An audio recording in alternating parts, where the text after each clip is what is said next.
Hello, my name is Dr. Lisa Gibbons, and I'm here to talk to you a little bit about co-design and what it means for archives and the archival profession. Co-design has two elements. First is co meaning collaborative and cooperative. Co can also mean enabling and listening to contested narratives, as well as building rich connections between diverse communities. Design is about innovative problem solving, and key to solving problems is actually finding them. Design thinking and strategizing looks into products and services, how people think, and even the frameworks that support organizations.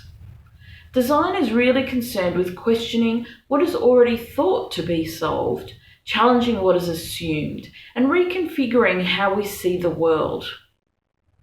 Applying co-design thinking could change how frameworks and technologies, such as standards, policies, procedures, databases, and legislation, are understood and implemented.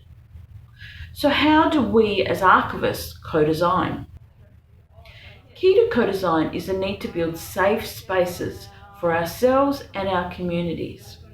We need to be able to share ideas, listen to each other, and respect different ways of katajini waranini, or being, knowing, and doing.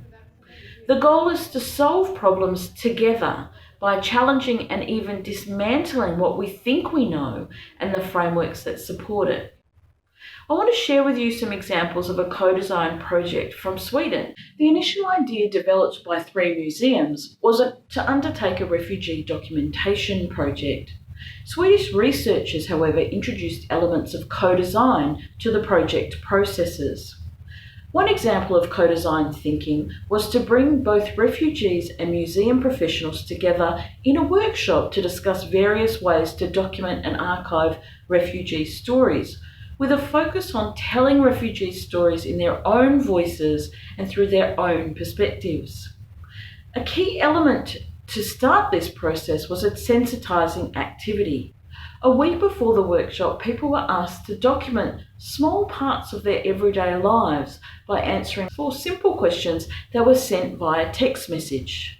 The idea is that through early engagement in their own space, people will become more sensitive to their memories and associations and therefore are more prepared for the workshop. Because co-design is about thinking, doing, and innovating, an important part of it is the processes that are undertaken with each other within our community as well as in interaction with the broader community. Key things to think about are relationship building and building trust with communities, meeting people where they feel comfortable with a flexible goal in mind. Be open to possibilities. Be ready to feel uncomfortable. Don't rush and learn together. Challenge archival expertise and control. Ask yourself what really we are experts at and how this expertise can be brought as a way of being, knowing, and doing to a collaborative table where others sit as their own knowledge experts.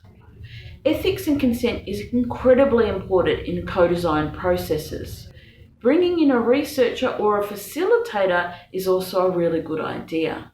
So a key takeaway from this short introduction is that co-design is a process, not just a single event.